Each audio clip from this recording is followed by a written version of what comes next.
And हो गया हूँ ऑनलाइन। अस्सलाम वालेकुम, सबको आवाज़ आ रही है तो बता दें। आई नो 30 सेकंड का डिले होगा, जब आपको मेरी आवाज़ आएगी उसके 30 सेकंड के बाद आपका जवाब आएगा मेरे पास।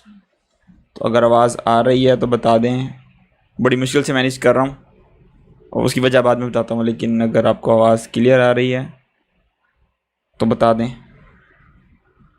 अगर ज़्यादा आवाज़ है, ओवर शूट है, तब भी बता दें ताकि मैं उसको कंट्रोल करूँ। और ऑडियो क्लियर आ रही है तो भी आप बता दें, क्योंकि आप लोगों को इंतज़ार करवाया है। आसिम अली व्लॉगर, यार ये आईडी फेक है आई थिंक, क्योंकि इनके 2 चैनल हैं, दोनों को मैं जानता हूँ। वालेकुम सलाम। ओके, स्लिम यूआर भी हाज़िर हैं। ओके जेदरी hi. Okay, and Ahmed Shafiq Zia, we want a tutorial on. हाँ यार, इस पर लाइव स्ट्रीम पे ट्यूटोरियल आ जाएगा। ये इसकी सीरीज़ बना दूंगा पूरी की पूरी। काफ़ी सारी चीज़ें हैं रहती हैं उसमें, डिटेल से बता दूंगा कि क्या क्या चीज़ें इसमें किस किस तरीके से ऐड करनी पड़ती हैं। क्लियर आ रही है वॉइस? ओके, चलें 2 मिनट गपशप लगाते हैं फिर स्टार्ट करते हैं, तो लोग सारे के सारे आ जाएं, जितने लोगों ने आना है। मेरे ख्याल में 10-12 से ज़्यादा नहीं आएंगे, लेकिन 10-12 भी बहुत हैं। अभी 7 लोग देख रहे हैं एंड 2 मिनट तक इंतज़ार करते हैं, उसके बाद शुरू करेंगे। मैं ठीक हूँ। ये दरिया, वैसे दरिया का मतलब हमारे यहाँ पकड़ना भी होता है, धर लिया जाना, पकड़ लिया जाना, कैसे वाली। हाँ गेम बडी हाय, हेलो हाय सबको, अस्सलाम वालेकुम। यार अभी इस टॉपिक पे कोई बात नहीं करूँगा मैं कि ये पीसी बिल्ड के बारे में, ठीक है। देखिए पीसी बिल्ड के साथ एक प्रॉब्लम ये होती है कि हर पर्पस के लिए सिस्टम की नीड चेंज होती है, ठीक है। जो आफ्टर इफेक्ट है, अगर आप इसके लिए बहुत एक्सट्रीम लेवल का काम करना चाह रहे हैं तो फिर उसके लिए आपको कंप्यूटर पे रैम ज़्यादा होने की ज़रूरत है, प्रोसेसर अच्छा होना चाहिए जो कि सिंगल कोर पे जिसका बेस क्लॉक ज़्यादा हो, ठीक है। ये बहुत कॉम्प्लिकेटेड है थोड़ा सा, मैं आपको बताऊंगा इसके बारे में सारे का सारा, अभी नहीं फिर मैं बताऊंगा। लेकिन लाइव स्ट्रीम प्लान करूंगा, उसमें ना आपको सारा कुछ बता दूंगा कि बेसिक चीज़ें आपको क्या चीज़ चाहिए होती हैं। अगर आपने कोई सॉफ्टवेयर स्पेसिफिक देखना है तो उसके लिए क्या चीज़ ज़रूरी है। अक्सर तो लोग पूछते हैं 50,000 की बजट में बता दें, 30,000 की बजट में, 20,000 की बजट में, 1 लाख के बजट में बता दें। तो ये सीन है सारे का सारा।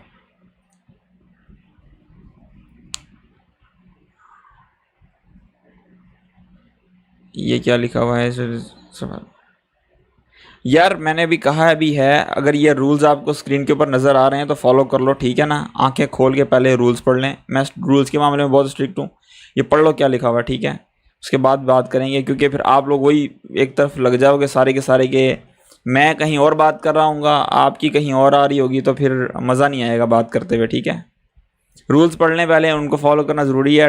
टॉपिक आज का है आफ्टर इफेक्ट, और आफ्टर इफेक्ट के अंदर एक चीज़ थी पेरेंटिंग, के पेरेंट किस तरीके से करते हैं, उसके ऊपर ये स्ट्रीम है। वो टॉपिक छोटा है, सोचा कि उस पर बात करते हैं। एक पता भी चल जाएगा कि मेरी ऑडियंस जो है वो किस तरह की है, कैसा बिहेव करती है, ठीक है। क्योंकि अगर इंसान इतनी मेहनत करे और उसके बाद भी ऑडियंस बिहेव सही ना करे तो फिर मेरे ख्याल में लाइव स्ट्रीम आने का फ़ायदा नहीं है। क्योंकि इस वक्त मैं जिस कंडीशन में, जिस गर्मी में बैठा हूँ, मैं ही जानता हूँ, आप लोगों को अंदाज़ा भी नहीं है इस चीज़ का, ठीक है। वही बातें अभी मैं कह चुका हूँ।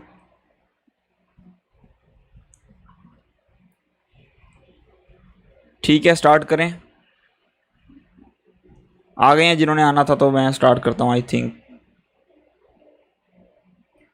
अभी मैं चैट सेशन को नहीं पढ़ूंगा, ठीक है।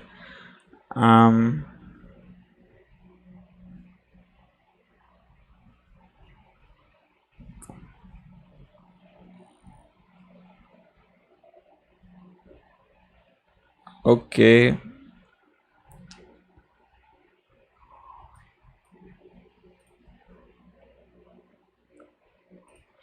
देखें मैं अभी शुरू करने लगा हूँ, ठीक है। अभी मैं इसके बाद चैट बॉक्स नहीं पढ़ूंगा आप लोगों का, तो अभी आपके जितने भी क्वेश्चन हैं वो अपने संभाल के रखें, ठीक है। और उसमें लास्ट में जब मैं टॉपिक ख़त्म करूँगा, जो कि मे बी कम छोटा टॉपिक है, इतना बड़ा नहीं है, ठीक है। सो उसके बाद जो भी चीज़ें होंगी वो हम डिस्कस कर लेंगे, लेकिन इस टॉपिक के ऊपर। उसके बाद आपके कुछ क्वेश्चंस होंगे, मैं पढ़ूँगा, क्योंकि ज़्यादा नहीं पढ़ सकता, लेट हो जाएगा बहुत ज़्यादा, ठीक है। तो चलें शुरू करते हैं। ओके, डेस्कटॉप की तरफ मूव करते हैं, देन इजी रहेगा दोनों के लिए, हम सब के लिए, ठीक है। दोनों के लिए नहीं, हम सब के लिए। वैसे यार अगर मैं कोई गलती करूँ तो प्लीज़ इग्नोर करना, पता नहीं चलता बंदे को। यहाँ एक मॉनिटर है, दूसरा मॉनिटर इधर है, दरमियान में कैमरा है, वो सारी चीज़ें ना मिक्सअप खिचड़ी बनी होती है, बंदे को पता नहीं चल रहा कि मैं क्या करूँ, इसलिए। ठीक है, चलें शुरू करते हैं, अभी मूव करते हैं डेस्कटॉप। सो डेस्कटॉप पे हैं, ठीक है। और अभी मैं आपको इसमें से सबसे पहले तो आफ्टर इफेक्ट तो आप लोगों ने पढ़ा ही होगा, आपने देखा ही होगा। एंड एक मिनट मुझे एक चीज़ ऐड करने दें। ओके,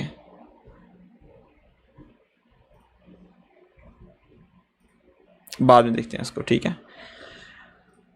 अच्छा, सो देखिए आफ्टर इफेक्ट में तो आपने काफ़ी कुछ सीखा होगा अल्हम्दुलिल्लाह। जो मेरी पिछली प्लेलिस्ट थी उसमें अगर आप देखें तो मैंने 16 वीडियोस सिखाई हुई हैं। 70 या 17वीं वीडियो है हमारे उस कोर्स की।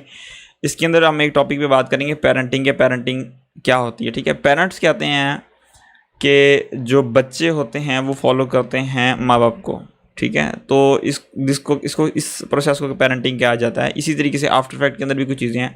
देखिए मैं यहाँ से न्यू करके ओके करूँगा तो इसका मतलब ये नहीं है कि जो सेटिंग्स मैंने रखी हैं वही आप लोगों ने रखनी है, कुछ भी रख सकते हैं, कोई इससे फ़र्क नहीं पड़ता, ठीक है।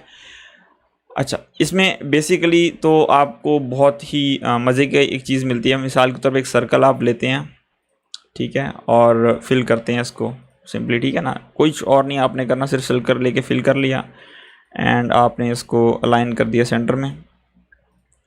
अब अगर मैं एक और सर्कल यहाँ से बनाता हूँ, ठीक है, ओ सॉरी सही था, और इसका मैंने इसका जो एंकर पॉइंट है वो मैंने रखा सेंटर में। और मैंने अब मैं चाह रहा हूँ कि इसका और इसका डिस्टेंस जो है वो मेंटेन रहे और वो ख़राब ना हो। चाहे ये लेयर उठ के इस जगह पर चली जाए, चाहे ये लेयर उठ के इस जगह पर चली जाए, ठीक है। एक हम सपोज कर रहे हैं इस चीज़ को।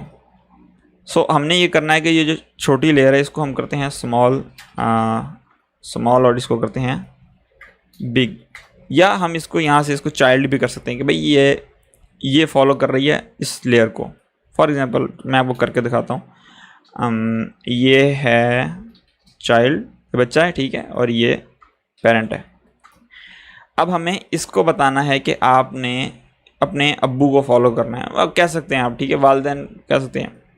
हमने ये पिक विप उठानी है और इसको सिलेक्ट करके यहाँ पर ड्रैग कर देंगे। अगर आप कभी पिक विप ड्रैग करें और ये इस तरह की एक, जिस तरह एक हम रबड़ को छोड़ते हैं एक लचकदार सी चीज़ आती है, इस तरह का कुछ आपको अगर नज़र आए तो इट मीन्स के पेरेंट नहीं हुआ। और पेरेंट की निशानी ये भी होती है कि यहाँ पर लास्ट में आपको पेरेंट एंड नल लिंक में पेरेंट का ऑप्शन, सॉरी, यहाँ पर आपकी लेयर सेलेक्ट की हुई भी नज़र आती है, ठीक है।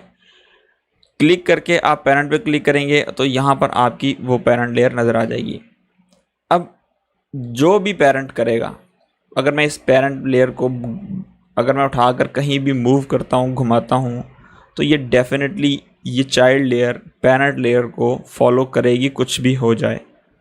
इवन कि अगर मैं इसको रोटेट करता हूँ तब भी ये एक्स्ट्रा काम करेगी। इसके साथ हम बहुत खेलेंगे, लेकिन अभी मैं थोड़ा सा आपको बता रहा हूँ। इवन के स्केल अगर डाउन अप करेंगे तो भी ये फॉलो करेगा। और इसकी अपनी जो प्रॉपर्टी में अगर आप स्केल देखेंगे तो 100% ही है। एंड पोजीशन पे देखेंगे उसकी पोजीशन यहाँ से चेंज नहीं हो रही, वो अपने वालिद की या अपने पेरेंट की पोजीशन को ही लेकर चल रहा है, ठीक है। अगर आप एंकर पॉइंट से इसको मूव करते हैं तो वो इसके साथ ही मूव होगा, ठीक है। मतलब इसका एंकर पॉइंट अपना है, ये नहीं कि नहीं है, लेकिन ये भी है, इसको फॉलो कर रहा है वो। तो ये है बेसिक पेरेंटिंग रूल आप कह लें। अच्छा, अब इसका फ़ायदा क्या होता है? फ़ायदा इसका ये होता है कि मिसाल के तौर पे मैं अब आपको थोड़ी सी टेक्निकल चीज़ बताने लगा हूँ। इसका एंकर पॉइंट हमने उठा के रखना है यहाँ पर। थोड़ी सी टेक्निकल चीज़ है, मैं पहले ही बता दूँ। ये आपने टूल उठाया और वाई के बटन से अगर आप करेंगे तो ये आपका एंकर पॉइंट टूल आ जाएगा। आपने किसका चाइल्ड लेयर का एंकर पॉइंट टूल उठाकर यहाँ पर लाना है। जब आप कंट्रोल के बटन के साथ करेंगे तो इसके इस लेयर का जो भी पेरेंट लेयर का जो भी सेंटर होगा वहाँ पर ये इस तरीके से चिपकेगा। इवन कि आप गौर से देखें तो ये चिपकेगा इस तरीके से।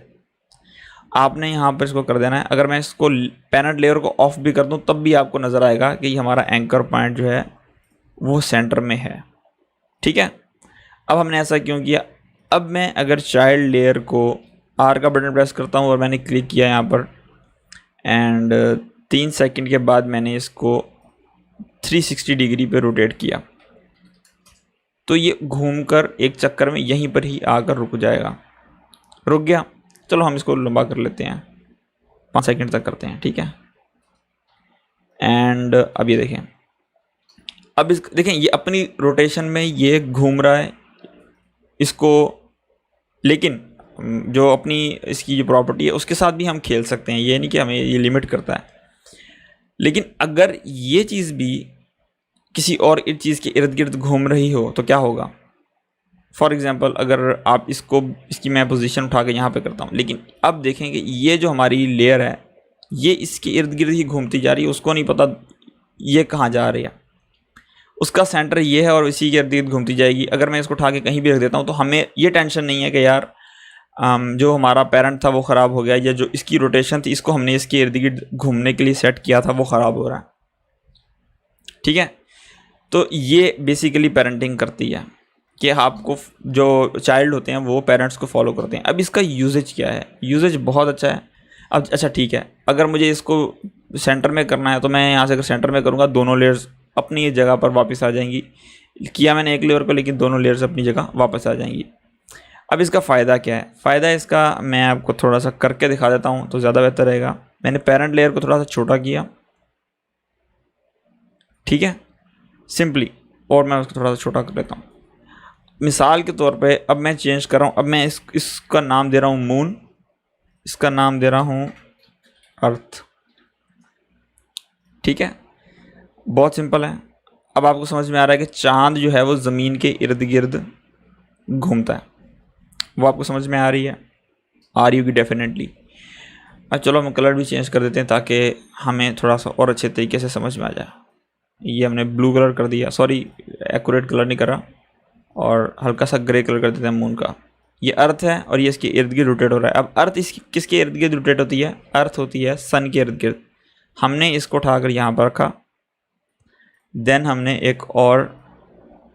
एक सर्कल आप क्या लें हमने बनाया, समझ लीजिए सन है हमारा। तो सन किस कलर का होता है, येलो कलर का, और हमने इसका नाम रख दिया सन, ओ सॉरी संडे रख दिया सन। और इसको ड्रैग करेंगे सबसे नीचे। नीचे क्यों ड्रैग कर रहा हूँ कि हमें एक अंदाज़ा हो जाए कि मून थी अर्थ के साथ पेरेंट, अर्थ को करेंगे हम सन के साथ पेरेंट। अब हमने करना यह है कि यहाँ पर हमने अपनी अर्थ को सिलेक्ट किया। अच्छा, अब जो एंकर पॉइंट है अर्थ का वो कहाँ जाएगा, वो इस सन के सेंटर में आएगा, क्योंकि उसने इस चीज़ को मूव करना है। अगर आप रोटेट सिर्फ अर्थ को कर देंगे तो वह अपने ही एंकर पॉइंट के गिर्द घूमता रहेगा। ठीक है, थोड़ा ज़्यादा टेक्निकल हो जाएगा बट गुजारा करें, थोड़ा सी प्रैक्टिस करके देखेंगे तो आपको ज़्यादा अच्छे तरीके से समझ में आ जाएगा। सो अगेन वाई का बटन प्रेस करेंगे, देन इसको ड्रैग करने के इसके ऊपर लेके आने के बाद कंट्रोल प्रेस करेंगे तो ये सेंटर में इसके साथ अटैच हो जाएगा। अब आपने अर्थ को एक यहाँ की फ्रेम बनाया स्टार्टिंग पे, एंड देन लास्ट में जाने के बाद आपने इसको भी 360 करेंगे तो यहाँ पर ऑटोमेटिकली 1 राउंड काउंट हो जाता है। ठीक है, सो हमने ये राउंड कर दिया। अब ये ज़मीन जो है इसके इर्द गिर्द घूम रही है सन के इर्द गिर्द ऐसे, और क्योंकि इसका रेडियस ज़्यादा है सो उसका हम साइज़ जो है, जो इसकी हाइट है वो भी हम इतनी कर लेते हैं, 120 कर देते हैं, तो हमें ताकि स्क्वायर में समझ में आ जाएगी क्या है। अब अगर सूरज एक यूनिवर्स के इर्द गिर्द घूम रहा है, जो कि नहीं है ऐसा, मैं गलती कर गया, अर्थ को पेरेंट करना हम भूल गए, अर्थ को पेरेंट करेंगे सन के साथ। अब क्या होगा, अब अगर इस यूनिवर्स को फॉर एग्जांपल आप एक एनिमेशन क्रिएट करते हैं कि सन जो है वो छोटा हो जाए 2 सेकंड पर जाकर, ठीक है। और आप सोलर सिस्टम को ही दिखा रहे हैं तो आप 2 सेकंड पर इसको छोटा कर देते हैं एंड पोजीशन जो है वो भी इसकी चेंज कर देते हैं। जस्ट लेट मी शो कि इस छोटा होने के साथ साथ इसकी पोजीशन जो है वो भी चेंज हो जाएगी इस तरीके से। और की फ्रेम हम यहाँ से बना देते हैं, ठीक है। अब चेक करें, आपकी एनिमेशन ख़राब नहीं हुई। जो अर्थ ऑर्बिट कर रही थी सन का वो उसी तरीके से कर रही है, चांद जो अर्थ का ऑर्बिट में घूम रहा था उसी तरीके से कर रहा है। तो इससे होगा ये कि जो आपकी बाकी लेयर्स हैं वो इफ़ेक्ट नहीं होंगी, आपको सिर्फ एक ही लेयर को एनिमेशन देनी है। अगर आपको पता चलता है बाद में कि आपका ये जो सन है ये थोड़ा सा रोटेट करना है आपने, तो आप जिस यहाँ से ड्रैग कर देंगे इसको। अब अगर आप देखते हैं मूवमेंट को, तो ये बाकी जो चीज़ें वो अपनी जगह अलाइन हैं, उनको छेड़ने की ज़रूरत नहीं है। अगर ये पेरेंट का हमारे पास ऑप्शन ना होता तो हम क्या करते, सोचें। तो हम क्या करते, पहले इन दोनों को एनिमेट करते, देन हम उसको प्री कंपोज करते।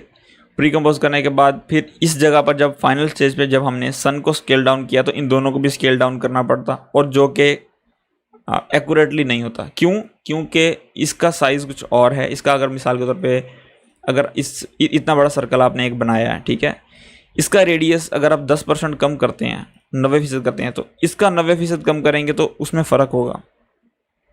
सिंपल सी बात है, क्योंकि इसका 10% ज़्यादा बनता है, इसका 10% कम बनता है, तो इस वजह से मैच नहीं होता। लेकिन पेरेंट क्या करता है कि जो स्केल का साइज़ 10% है, फार्मूला इसके अंदर शामिल है। तो जैसे ही आप ये चीज़ करेंगे तो ऑटोमेटिकली वो उसका जो स्केल है उसको सेट कर देगा। अब पेरेंटिंग के अंदर थोड़ी सी एडवांस पेरेंटिंग की बात कर लेते हैं, या स्क्रिप्ट्स की बात कर लेते हैं। स्क्रिप्ट्स की बात क्योंकि ये स्क्रिप्ट्स के ज़ुमरे में भी आ जाता है। फॉर एग्ज़ाम्पल, अगर आप चाहते हैं कि जो मून है, ठीक है, आप ऐसा सोच लें, एक आपको मैं एक और ऑप्शन देता हूँ। लेट मी अगेन इसको नई कॉम्पोजिशन बनाते हैं, फिर आपको समझ में आएगा। देखें, लाइव सेशन में यही होता है कि जब रिकॉर्डिंग सेशन कर रहे होते हैं तो फिर तो चेंज कर लेते हैं या एडिट कर लेते हैं इस तरह की बातों को, लेकिन लाइव सेशन में नहीं होता, ठीक है। ये जितनी चीज़ें मैं बता रहा हूँ मैंने कोई प्री प्लान नहीं थी। कि प्री प्लान करने की ना करने की सबसे बड़ी वजह ये है कि जब इंसान कोई चीज़ नहीं सिखा, प्री प्लान करूँगा तो एक रटा लगा के सिखाऊंगा, तो जब रटा लगा के सिखाऊंगा तो कभी कोई नई चीज़ सामने नहीं आती, ठीक है। अगेन हम यहाँ से वही अपना जो थीम है वो कंटिन्यू करते हैं, और ये हम करते हैं इसको मून, ठीक है। एंड यहाँ से एक और शेप लेते हैं, ठीक है, इसको करते हैं हम अर्थ, ब्लू कलर की, लाइटिश ब्लू कलर की बना लेते हैं। ओके, अच्छा, अब एक इसके अंदर इशू भी है पेरेंटिंग के अंदर, वो मैं आपको बताता हूँ, अब आपको समझ में आएगा, ठीक है। इशू ये है कि अगर आप यहाँ से देखेंगे, अगर मैंने इस मून को इसके साथ मैंने सेंटर में रखा, ठीक है, और यहाँ से अगेन आर का बटन प्रेस किया, देन 5 सेकंड पे जाने के बाद मैंने सिंपली इसको एक रोटेशन दे दिया, और एन के बटन से यहीं पर हमारी कॉम्पोजिशन क्लोज हो जाती है, ठीक है। अगर फॉर एग्जांपल मुझे अर्थ जो है, अभी तो ये स्टैटिक है और इसका कोई मैप नहीं है इसके ऊपर, ठीक है, तो ये बिल्कुल ब्लैंक सी है। अगर हम इसको ग्रेडियंट दे दें या कोई और इफेक्ट देते हैं या इस पर मैप लगाते हैं, जो कि हमारी अर्थ का ग्लोबल का एक मैप है, अगर वो यहाँ पर इसके ऊपर लगा होता और मुझे इसको रोटेट करना पड़ता, अगर मैं इसको रोटेट करता तो क्या होता अगर ये पेरेंट होता, तो अगर मैंने मून को इसके साथ पेरेंट किया और मैं रोटेट कर रहा हूँ तो ये तो 2 दफ़ा रोटेट हो रहा है। फॉर एग्जांपल, मिसाल के तौर पे ये एक रोटेशन यहाँ पर लगा दी मैंने, मैं चाह रहा हूँ कि मेरी रोटेशन है अर्थ की वो बहुत स्लोली 100 डिग्रीज पे हो। अब एक गड़बड़ हो जाएगी, जस्ट लाइक मैं आपको एक ब्लिंड्स, ये ब्लिंड्स का इफेक्ट मैं इसलिए दिखा रहा हूँ कि आपको समझ में आए कि हमारी अर्थ जो है वो रोटेट हो रही है, ठीक है। ओके, आई थिंक ब्लिंड्स भी काम नहीं कर रहा, एक मिनट, आप ऐसा समझ लें कि हम इसके ऊपर एक लाइन ड्रॉ कर देते हैं जिससे हमें समझ में आए कि ये शेप है और इसका कलर हमने वाइट कर दिया। ठीक है, ये देख लें, मतलब दिखाने के लिए कि हमारी ये जो अर्थ है रोटेट हो रही है। अब इसका नुकसान ये हो रहा है कि जो हमारा चांद यहाँ से शुरू होना था वो यहाँ पर पहुँच गया क्योंकि हमने इसको पेरेंट किया हुआ था। तो इसका क्या हल है? इसका बहुत एक बेहतरीन हल है, वो ये है कि आप इसको पेरेंट नहीं करेंगे, सिर्फ रोटेशन की या पोजीशन की वैल्यू को हम पेरेंट कर सकते हैं। वो किस तरीके से? इसके लिए थोड़ी सी मेहनत करनी पड़ेगी। अगर मैं चाहता हूँ कि ये रोटेट ना करे तो उसके लिए मुझे सिर्फ ये करना पड़ेगा कि मैं चाह रहा हूँ कि इसकी पोजीशन जो है, अर्थ की पोजीशन और स्केल जो है, ये दो चीज़ें सिर्फ पेरेंट करें। तो उसके लिए आपको ये करना पड़ेगा कि अर्थ की प्रॉपर्टीज़ आपको ओपन करें। ठीक है, ये ट्रांसफॉर्म की प्रॉपर्टी ओपन करें और मून की भी प्रॉपर्टी ओपन करें। आपने सुना होगा कि ऑल्ट का बटन प्रेस करके अगर मैं स्केल पे क्लिक करता हूँ तो ये एक स्क्रिप्ट सी ओपन हो जाती है। ठीक है, इसके अंदर भी एक पिक विप का ऑप्शन आपके पास आ रहा है। आपने पिक विप करके स्केल के साथ इसको जोड़ दिया एंड देन क्लिक कर दिया ओके। ये किस चीज़ का एरर है?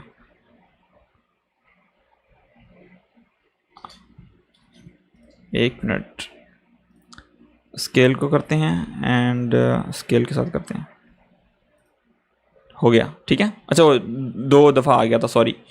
डिलीट करके सब कुछ फिर करना था, मैंने डिलीट नहीं था किया। मैं आपको दिखा देता हूँ। अगर मैं ऑल्ट के साथ क्लिक करता हूँ, अब ये आखिर में नज़र आ रहा है। मैंने देन पिक विप किया था तो वो डबल एक्सप्रेशन आ गया था, इसलिए जैसे एरर आ रहा था। आपने क्लिक करना है, सब कुछ ख़त्म करना है, देन पिक विप करके स्केल के साथ इसको जोड़ दें। ठीक है, तो अब क्या हुआ है कि अब ये चीज़ आ रही है। अच्छा, इसके अंदर एक नुकसान भी है। इसका नुकसान ये कि अगर ये जो स्केल है इसकी और इसकी वैल्यू सेम कर देगा वो। फॉर एग्जांपल, अगर यहाँ पर इसकी वैल्यू 60 थी, लेट मी शो, इसको डिलीट करते हैं एंड अगर यहाँ से इसकी वैल्यू 60 करते हैं। अब अगर मैंने ऑल्ट का बटन प्रेस करके क्लिक कर दिया स्केल पे तो अब उसने 100 कर दी उसकी वैल्यू। तो ये इसमें एरर है। ठीक है, मैं जस्ट क्लियर कर रहा हूँ। और ये किस तरीके से कंट्रोल कर सकते हैं? देखें, इतना ज़्यादा इशू होता नहीं है जब आप पेरेंट करते हैं। मोस्टली आप एक प्रॉपर्टी को करते हैं, 2 को करते हैं। बट मैं आपको बता इसलिए रहा हूँ कि कभी आप फंस जाएँ तो आपको ये ना हो कि सर ने बताया नहीं था या कोई और इशू था। ठीक है, सो इसलिए मैं ये इतनी सारी चीज़ें या डिटेल में आपसे बात कर रहा हूँ या क्लियर कर रहा हूँ इन चीज़ों को। अच्छा, तो जिस तरीके से हमने स्केल किया था इसी तरीके से हम पोजीशन पे क्लिक करके यहाँ से पोजीशन पे क्लिक करते हैं। अब पोजीशन के साथ हमने इसको मैच कर दिया। अब अगर अर्थ रोटेट हो रही है तो इससे इसका कोई ताल्लुक नहीं है। ये अपने ऑर्बिट में रोटेशन कर रहा है, इसको अर्थ से कभी कोई ताल्लुक नहीं है कि अर्थ रोटेट किस तरफ कर रही है, कोई इशू नहीं है इसको। ठीक है, क्योंकि इनकी स्पीड का डिफरेंस है, वो हल हो गया हमारा। अगर मैं पोजीशन करता हूँ तो वो मैच कर रहा है। इवन कि अगर मैं स्केल भी चाहता हूँ कि मैच करना चाहता हूँ तो स्केल को भी मैंने पेरेंट कर दिया। अब अगर मैं जब भी अर्थ का साइज़ छोटा करूँगा तो पेरेंट होगा, और अगर मैं इसकी पोजीशन के साथ खेलूँगा तो ये मैच करेगा। लेकिन अगर मैं एंकर पॉइंट के साथ करूँगा तो इसके कोई ताल्लुक नहीं है। ये भी एक अच्छी चीज़ है क्योंकि बाज़ वक़्त आपके पास ऑप्शन होता है कि अर्थ को थोड़ा सा लेफ्ट थोड़ा सा राइट कर दूँ, फिर आपको इसके साथ इसकी पोजीशन आप चेंज कर ही नहीं पाते। कि अगर आपने अर्थ को इसके साथ, फॉर एग्जांपल आप कहते हो कि अर्थ का और इसका पेरेंट सही नहीं है, अर्थ जो है वो थोड़ा सा बेजियर कर में मूव होना चाह रही है या कोई भी ऑब्जेक्ट है वो मूव होना चाह रहा है, तो मैं किस तरीके से करूँ? तो पहले आपको पेरेंट ख़त्म करना पड़ेगा, फिर उसको थोड़ा सा मूव करना पड़ेगा, फिर वो करना पड़ेगा, तो वो मुश्किल है। ठीक है, उसके लिए आप एंकर पॉइंट से हल्का सा इसको मूव कर दें। ये देख लें, ये लें। अब अगर आप मोमेंटम देखते हैं तो आपकी जो एनिमेशन थी चांद की लूप की वो ख़त्म नहीं होगी, वो वहीं की वहीं रहेगी। ठीक है, ये थी सारी चीज़ें जो, और यहाँ पर मैंने आपको ऑल्ट के साथ प्रेस करके सिखाया सारा कुछ। इसके अंदर बहुत एडवांस काम होते हैं। इवन कि इसकी मिनिमम वैल्यू सेट होती है, मैक्सिमम वैल्यू सेट हो जाती है, और ये स्क्रिप्टिंग के ज़ुमरे में आता है जो बेसिकली मैंने आपको पेरेंट बताया करना। ठीक है, स्क्रिप्ट है, स्क्रिप्ट भी कह सकते हैं आप, और लिंक प्रॉपर्टी, इस तरह का बहुत कुछ है इसके बारे में। ठीक है, सो ये था टॉपिक, और बस इसमें पेरेंट के लिए यही चीज़ें थी। ठीक है, अब मैं ये ऑफ़ नहीं कर रहा, लेकिन अगर आपका कोई क्वेश्चन है तो आप पूछ सकते हैं ताकि फिर मैं उसका यहीं पर आंसर दे दूं, ताकि मे बी बाज़ का तो बहुत यूनिक किस्म के क्वेश्चंस भी आ जाते हैं तो जिससे हम फ़ायदा भी उठा सकते हैं।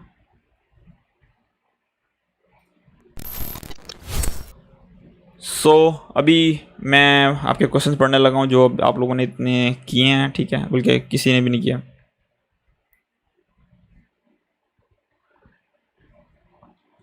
चलो अच्छा है मेरी, ओके, अच्छा हुआ यार वहाँ ने कोई कमेंट नहीं किया ज़्यादा, मतलब मेरी बात सुन रहे थे, गुड, जान के खुशी हुई।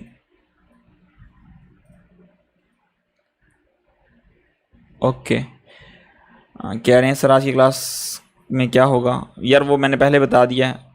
असल में आज पहली दफ़ा हुआ है ये रोहान, मैं अभी थंबनेल जो है वो बना के शेड्यूल बता दूंगा यार, आज का टॉपिक ये है और ये सारा कुछ, ठीक है, आज पहली दफ़ा लाइव स्ट्रीम में सिखा रहा हूँ इसलिए। ओके, और क्या क्वेश्चन है? अल्हम्दुलिल्लाह सर, आप कैसे हैं भाई? बिल्कुल ठीक ठाक। भाई ये आपकी जीएफ है? नहीं भाई मेरी वाइफ है। मतलब लोगों को क्यों क्यूरियोसिटी होती है कि यार मेरी गर्लफ्रेंड कौन सी है? आप लोगों ने क्या करना है पूछिए, मतलब क्या है यार, अजीब लोग हो यार। मतलब मेरी गर्लफ्रेंड है नहीं है, या मैं किसी का डेट पे जाता हूँ या नहीं जाता हूँ, तो यार ये क्या मतलब, पर्सनल लाइफ का लोग बहुत बहुत चस्का होता है कि यार किसी ने पर्सनल लाइफ अगर रिवील ही ना की, बस उसकी बीवी देख लें, बच्चे देख लें, ठीक है, उसकी गर्लफ्रेंड देख लें, ठीक है, हम देखें ओहो हो जी सर के देखेंगे लाइफ क्या चल रही है। अबे भाई ऐसी ऐसी सोचना रखा करो, जो आप जिसको जितनी उंगली करोगे ना उतनी उंगली आपको दोबारा आएगी, ठीक है। अशुल गेमिंग स्टूडियो कोराई 9900 के जीपीयू 60 है मदरबोर्ड। भाई मेरे पास भी सेम स्पेसिफिकेशन है, सिर्फ रैम मेरे पास 32 की जगह 64 GB रैम है, ठीक है, एंड बहुत फिट चलता है। लेकिन फिर भी कभी कभी तंग हो जाता हूँ यार, इतना भी क्या इंसान को कंप्यूटर चाहिए हुआ है एक सॉफ्टवेयर के लिए, बहुत कंज्यूम करता है ये। अच्छा सबका कोई क्वेश्चन है तो प्लीज़ पूछें, अदरवाइज़ मैं सेशन क्लोज कर रहा हूँ।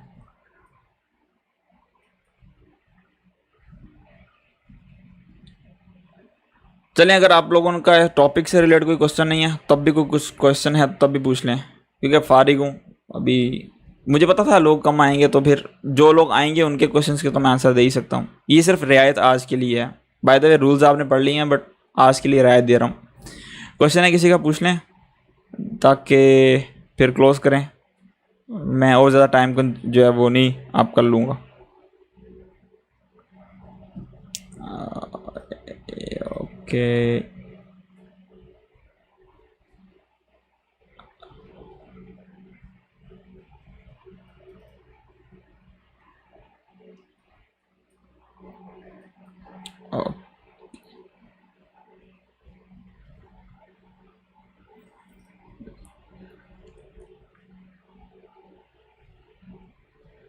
आई थिंक किसी का कोई क्वेश्चन नहीं है, सो चलें ठीक है। अभी ये जो वीडियो है ये चैनल पे थोड़ी देर में आ जाएगी, क्योंकि अब थोड़ा सा एडिट करने की ज़रूरत है, एंड देन आपको मिल जाएगी चैनल के ऊपर, तो फिर आप कर सकते हैं। हाँ नेक्स्ट क्लास, यार नेक्स्ट क्लास अभी टॉपिक फाइनली मैंने रिवील नहीं किया, मैं जैसे इस चीज़ को चेक कर रहा था कि ऑडियंस का रिस्पांस कैसा आता है, या ये सारी चीज़ें किस तरीके से जाती हैं। अभी भी स्ट्रीम को कुछ इम्प्रूव करने की ज़रूरत है। टॉपिक्स बहुत सारे हैं, कोई फिक्स टॉपिक नहीं है, या मैं कहूँगा मैंने इसी तरीके से सिखाना है। बहुत जजिंग होती है ये चीज़। मिसाल के तौर पे अगर मैंने ये स्क्रिप्ट का आप देख लें, स्क्रिप्ट अगर आपको सिखाऊँ तो इसमें बहुत ज़्यादा लेंदी चीज़ें निकल आती हैं। पेरेंट के अंदर भी जिस तरीके से स्क्रिप्ट्स आ जाती हैं, तो फिर ये 2-3 टॉपिक्स मिक्स हो जाते हैं। सो नेक्स्ट टॉपिक पे करेंगे बात, नेक्स्ट संडे है, तब तक मैं शेड्यूल सेट करता हूँ इस चीज़ का भी कि कौन सा टॉपिक डिस्कस करेंगे, और वो कल या परसों मैं स्टोरी में बता दूंगा, ताकि आप लोगों का जो है वो टाइम ना ज़ाया हो, या आपको पता चल जाएगा यार आज का टॉपिक इस बारे में है। मोस्टली लोगों को आफ्टर इफेक्ट की बेसिक चीज़ों का पता ही है, क्योंकि मैंने पहले 44 वीडियोज़ बनाई थी। मज़े की बात ये थी कि उन वीडियोज़ को बनाते हुए मुझे बहुत मज़ा आया था, लेकिन उस वक्त मेरे पास कुछ कंप्यूटर भी नहीं था, माइक्रोफोन भी इतना अच्छा नहीं था, ऑडियो बहुत ख़राब थी उसकी। तो देन मैंने सोचा कि मैं ये दोबारा कोर्स शुरू करता हूँ बनाना, और फिर आपको जो है वो ज़्यादा अच्छी तरीके से समझ में आएगी, क्योंकि बहुत लोग सफ़र करते हैं, किसी को समझ नहीं आती कि सीखना कहाँ से है, शुरू कहाँ से करना है। बहुत कन्फ्यूजन होती है। जब मैंने स्टार्ट किया था मैं बहुत ज़्यादा पजल हुआ था, क्योंकि बेसिक नहीं पता थे हम शेप्स को किस तरीके से इस्तेमाल करें, टेक्स्ट को किस तरीके से इस्तेमाल करें। बहुत हाई फाई एनिमेशन जो हैं बेसिकली इन चीज़ों को यूज़ करके बनी होती हैं, और फाइवर के प्रोजेक्ट्स मैंने बाय द वे रिकॉर्ड किए काफ़ी सारे, वो इंशाल्लाह जो है वीक में एक दो वो भी आ जाएंगे। और कुछ एसेट्स आप पूछते थे मुझसे कहाँ से करने हैं, वो भी आ जाएंगे। चलें ठीक है, बहुत बहुत शुक्रिया, और मिलते हैं आप सबसे अपनी नेक्स्ट वीडियो में। तब तक के लिए अल्लाह हाफिज़, मैं तो यही कह सकता हूँ। और जाते हुए ये आप इंजॉय करें एक ट्रैक, ठीक है, देन फिर हम बात करेंगे। ओके, टेक केयर, अल्लाह हाफिज़।